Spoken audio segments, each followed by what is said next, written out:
দারুণ একটা Australia tour শেষ করে দেশে এসেছে এইচপি ইউনিট। ফাইনালে হারলেও রাব্বি, জিসান, রিপনরা পারফরমেন্সে ছাপ ফেলেছেন টপ এন্ড টি-20 সিরিজে। দেশে এসে আবারও নিজেদের ঝালিয়ে নেয়ার পর্ব শুরু হচ্ছে এই উঠতি তারকাদের। হোম আপ ক্রিকেটে সোমবার থেকে শুরু হবে 15 দিনের ক্যাম্প। চলতি বছর আর কোনো সফর না থাকলেও ঘরোয়া টুর্নামেন্ট সামনে রেখে অনুশীলন চালিয়ে যাবে রেড অ্যান্ড গ্রিন। এইচপি আমাদের ক্যাম্প শুরু হচ্ছে, আজকে প্লেয়াররা রিপোর্ট করছে এবং কালকে থেকে ক্যাম্প শুরু হচ্ছে, যেটা 15 দিনের একটা ক্যাম্প হবে। তারপরে এখন ক্যাম্পটা বেসিক্যালি হচ্ছে আমাদের সামনে এনসিএল শুরু হচ্ছে, এনসিএলকে বেস করেই তাদের প্রিপারেশনটা শুরু হবে। তার পাশাপাশি আমাদের ইমার্জিং একটা ট্যুরও রয়েছে, একটা টুর্নামেন্ট রয়েছে, সেটা খেলতে যাব। সেটা যাওয়ার আগে হয়তো আবার আমরা শর্টলিস্ট করে ইমার্জিং টিম নিয়ে আবার একটা ক্যাম্প হবে এইচপির। টপ এন্ড টি-20 সিরিজে তরুণরা পারফর্ম করলেও হতাশ করেছেন জাতীয় দলের অভিজ্ঞ দুই মুখ তানজিদ তামিম ও আফিফ হোসেন ধ্রুব।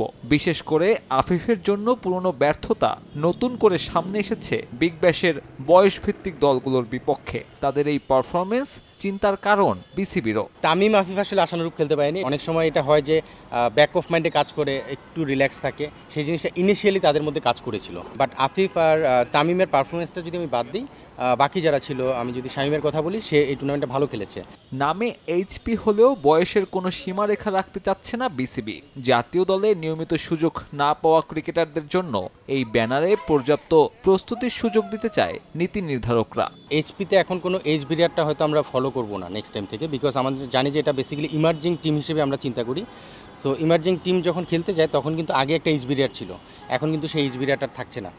সো সেই জায়গা থেকে এইচপিতে আমরা লাইক আন্ডার 23 এরকমই যে থাকবে এমনটা না ব্যাপার।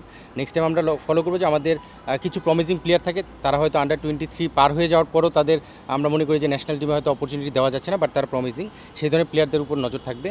চলতি বছরে এই ক্যাম্প দিয়েই প্রস্তুতি পর্বের ইতি টানবে হাই পারফরমেন্স ইউনিট। এরপর এনসিএল এর টি-20 ফরম্যাট, বিসিএল ও এনসিএল এর লঙ্গার ভার্সনে ক্রিকেটাররা চালু রাখবে নিজেদের ঝালিয়ে রাখার মিশন। সাব্বির মিথুন, সময় সংবাদ, ঢাকা।